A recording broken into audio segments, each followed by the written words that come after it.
Viewers, আমি এখন একটি মজার গ্রামার করতে যাচ্ছি। আমি তোমাদের সঙ্গেই আছি, আর আমার ভিডিও ওয়াচিংয়ের জন্য তোমাদেরকে অসংখ্য ধন্যবাদ।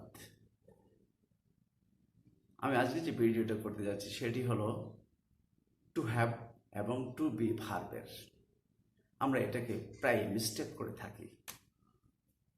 টু বি বলতে আসলে am is are, এটা হলো প্রেজেন্ট টেন্সে।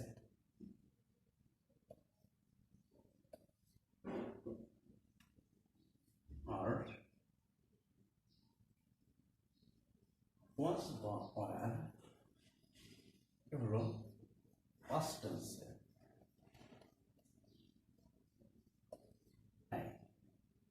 এর হলো বি ভার্ব। আর টু হ্যাভ, এটা হলো হ্যাজ বা হ্যাভ, এটা প্রেজেন্ট টেন্সে।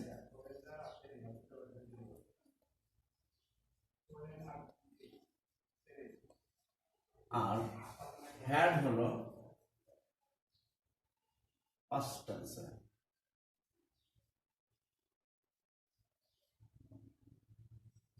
এই হলো আমাদের ব্যাখ্যাটা। বি বলতে am is are হবে প্রেজেন্ট টেন্সে এবং was are হবে পাস্ট টেন্সে। আর টু হ্যাভ ভার্ব বলতে হ্যাভ বা হ্যাজ হবে, আর এটা হবে প্রেজেন্ট টেন্স, আর হ্যাড হবে পাস্ট টেন্স।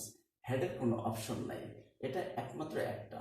তখন একটা প্রশ্ন হতে পারে, হ্যাভ বা হ্যাজ দুটো থাকে কেন? এটা থাকে নাম্বার এবং পার্সন অনুসারে আলাদা করে ব্যবহার করার জন্য, যার যেটা লাগে। ওয়াজ ওয়ার লাগে, এটাও ঠিক বিভিন্ন নাম্বার এবং পার্সনের ক্ষেত্রে ভিন্নতর লাগে। অ্যামিজার তিনটে আছে, এটাও নাম্বার এবং পার্সন অনুসারে লাগে, বিধায় এরকম অপশন থাকে। তা না হলে একটাই থাকতো। তাহলে প্রিয় ভিউয়ার্স, তোমরা নিশ্চয় বুঝতে পেরেছো যে এখানে বি বলতে কাকে বোঝাচ্ছে আর টু হ্যাভ বলতে কাকে বোঝাচ্ছে, এবং এদের অপশন থাকে, একাধিক থাকে কেন। যেমন আই থাকলে এম হয়, ইজ থাকলে হি হয়, আর থাকলে দে হয়। একাধিক নাম্বার এবং পার্সনের এই যে ব্যবহার রয়েছে, তার জন্য আমাদেরকে এই এম বা ইজ বা আর করা হয়েছে। আর পাস্ট টেন্সে ওয়াজার করা হয়েছে, সেটা নাম্বার এবং পার্সনের ভিন্নতার কারণে।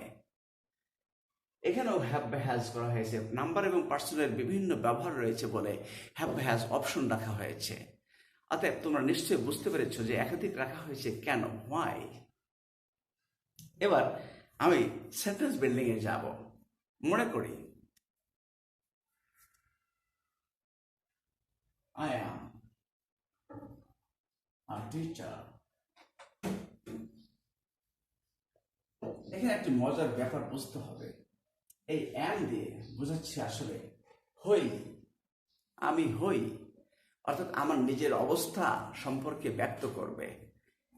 am এর পরে বা ইজ এর পরে বা আর এর পরে বা ওয়াজ এর পরে আর পরে যা বোঝায় সেটা হলো এই সাবজেক্টিভ কমপ্লিমেন্ট। এই টিচার এবং এই আই একই ব্যক্তি, অর্থাৎ সাবজেক্টিভ কমপ্লিমেন্টটা পরবর্তীতে ব্যবহৃত হয় বলে অ্যামিজার বা ওয়াজার বসে। অ্যামিজার বসে প্রেজেন্ট ইনডেফিনিট প্রেজেন্ট টেন্সে, আর ওয়াজার বসে পাস্ট টেন্সে। আসলে অ্যামিজার মানে হয়, ওয়াজার মানে ছিল। I am a teacher, you are a boy, she is a nice man ইত্যাদি। এর মানে হলো হয়, বা ওয়াজার মানে ছিল। আবার my father was a teacher,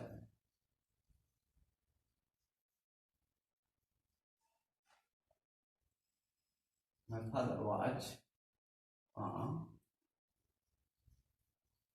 teacher too. আমার বাবাও একজন শিক্ষক ছিলেন, অর্থাৎ আমার বাবার নিজের অবস্থা, তার নিজের অবস্থা ব্যক্ত করে, নিজের অবস্থা ব্যক্ত করে এই অ্যামিজার এবং ওয়াজ ওয়ার। নিজের অবস্থা ব্যক্ত করে, অন্যের অবস্থা ব্যক্ত করে না, বা আমার অধিকার অন্য জিনিস রয়েছে সে কথাও ব্যক্ত করে না। নিজের অবস্থা এবং নিজের কি অবস্থায় আছি, হ্যাঁ, নিজে কি ছিলাম, হ্যাঁ, কি থাকবো, এই অর্থেই বি ব্যবহৃত হয়। বি বলতে অ্যামিজার বা পাস্ট টেন্স বলতে ওয়াজ ওয়ার। এই সবগুলি মিলেই হলো আসলে বি ভার্ব। বি মানে হওয়া। যদি বলা হয় হাউ আর ইউ, তুমি কেমন আছো, আমি বলবো যে আই এম ফাইন, আমার নিজের কন্ডিশন ব্যক্ত করছে। হাউ আর ইউ ডুইং, তোমার কেমন চলছে, আই এম ডুইং ওয়েল। এই এম মানে I am a teacher, I am a student, I am A learner, সবই আমার নিজের অবস্থা ব্যক্ত করে। এই ক্ষেত্রে অ্যামিজার ব্যবহৃত হয় প্রেজেন্ট টেন্সে। আর পাস্ট টেন্স হলে তখন হবে ওয়াজ বা ওয়ার। অর্থাৎ আমি ছিলাম, I was a student. I was a brilliant student. I was an additional secretary. I was a magistrate. I was a DC. I was a scholar student. এভাবে am is are বসবে present টেন্সের ক্ষেত্রে, ওয়াজওয়ার বসবে পাস্ট টেন্সের ক্ষেত্রে। তবে অ্যামিজার দিয়ে present tense বোঝাবে, ওয়াজওয়ার দিয়ে পাস্ট টেন্স বোঝাবে। তবে দুটো দিয়েই হওয়া অর্থে এবং ছিল অর্থে ব্যবহৃত হয়। তবে হ্যাড মানেও ছিল আর ওয়াজওয়ার মানেও ছিল, তবে সেই ছিল আর এই ছিল এক নয়, এর মধ্যে একটা তফাৎ রয়েছে। এই তফাৎটি আমি সর্বশেষে বোঝাবো, তোমরা সবাই মনোযোগ দিয়ে খেয়াল করবে আমার কথাগুলো।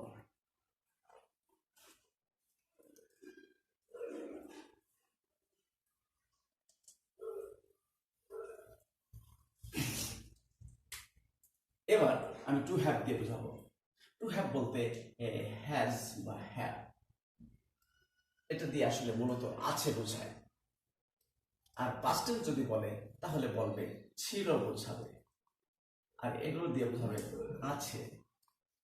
যেমন I have a red cow, আমার একটা লাল গরু আছে, ছিল, হ্যাঁ আছে। He has a good friend,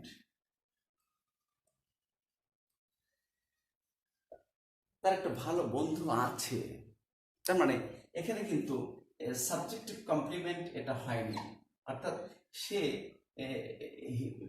good friend আর হি এক ব্যক্তি নয়, ভিন্ন ব্যক্তি। আমি আগে বলেছিলাম ইজার ওয়াজারের ক্ষেত্রে যে সাবজেক্ট আর অবজেক্ট বা প্রেডিকেট একই ব্যক্তির অবস্থা বোঝাচ্ছে, কিন্তু এখানে তা নয়। এখানে সাবজেক্ট আর অবজেক্ট আলাদা, এটাও আলাদা, এটাও আলাদা। আর এই হ্যাভ হ্যাজ মানে হলো আছে। এখানে প্রশ্ন হচ্ছে যে আমার কি আছে, একটা রেড কাউ আছে। এখানে তার কি আছে, একটা ভালো বন্ধু আছে। এই যে আছে বোঝায়, আছে বোঝানোর জন্য তোমরা এই ব্যবহার করবে হ্যাভ বা হ্যাজ। এবং যদি পাস্ট টেন্স বোঝাতে চায় তাহলে হবে হ্যাড।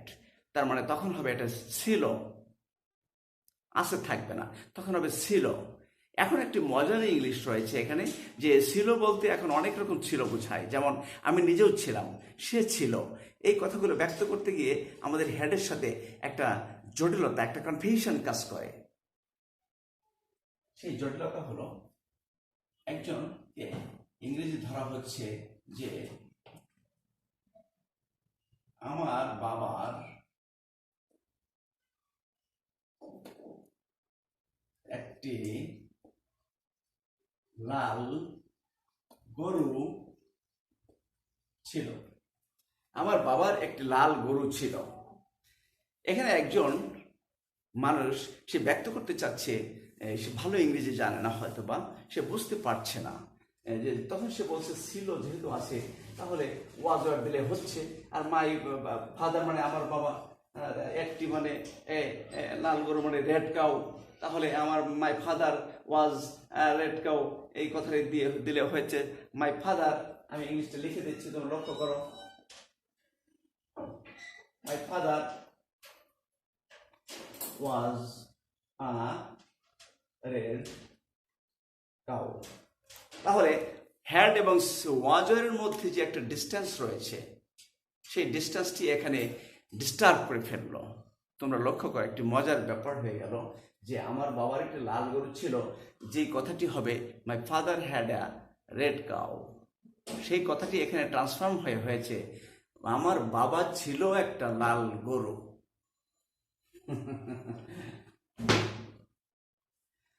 আমার বাবা ছিল একটা লাল গরু।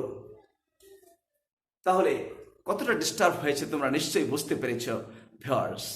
আমার লেকচারটি ভালো লাগলে তোমরা লাইক, শেয়ার, কমেন্ট এবং সাবস্ক্রাইব করবে। আর তোমরা ভালোভাবে শিখে নেবে সম্পূর্ণ বক্তব্যটি। আর এটিকে আমি কি বলেছি, বি ভার্ব বলতে আর একটু হ্যাভ বলতে একটু ভালো করে বোঝার চেষ্টা করবে।